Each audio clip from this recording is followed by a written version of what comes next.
முக்கிய செய்தி கட்டனார்பட்டி பட்டாசாலை வெடிவிபத்தில் உயிரிழந்தவர்களின் உடலை வாங்க மறுத்து மக்கள் மீண்டும் சாலை மறியல் போராட்டத்தில் ஈடுபட்டு வருகின்றனர். இது குறித்த கூடுதல் தகவல்களோடு இணைக்கிறார் செய்தியாளர் செந்தில்குமார். செந்தில்குமார், வணக்கம். விவரங்களை வழங்கலாம். அதாவது நிக்கிதா, விருதுநகர் அருகே உள்ள கட்டனார்பட்டி பகுதியில் முத்து என்பவருக்கு சொந்தமான பட்டாசாலை செயல்பட்டு வந்திருக்கிறது. இந்த நிலையில் இந்த பட்டாசாலை குறிப்பாக ஃபேன்சி ரக பட்டாசுகள் தயாரிக்கப்பட்டுள்ளதாக முதற்கட்ட விசாரணை தெரிய வந்திருக்கிறது.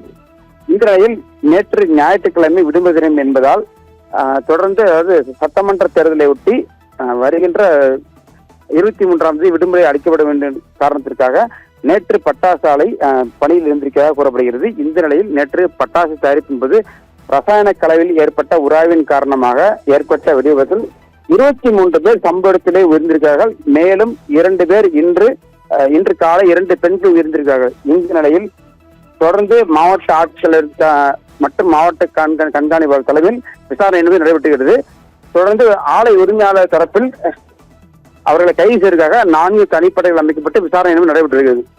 இந்த நிலையில் 21 பேர் உடற்கார்வு செய்யப்பட்டு உறவினர் ஒப்படைக்கப்படும் நிலையில் அவர்களிடம் கோரிக்கை வைத்திருக்கிறார். குறிப்பாக ஆலை தரப்பில் 10 லட்சம் ரூபாய் மற்றும் அரசு தரப்பில் 20 லட்சம் ரூபாய் என வழங்கப்பட வேண்டும்.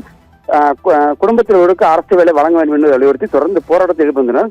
இந்த நிலையில் மாவட்ட ஆட்சியாளர் தொடர்ந்து அவர்களிடம் பேச்சுவார்த்தை நடத்தின அவர்கள் தொடர்ந்து அந்த பேச்சுவார்த்தை புறக்கணித்திருக்கிறார்.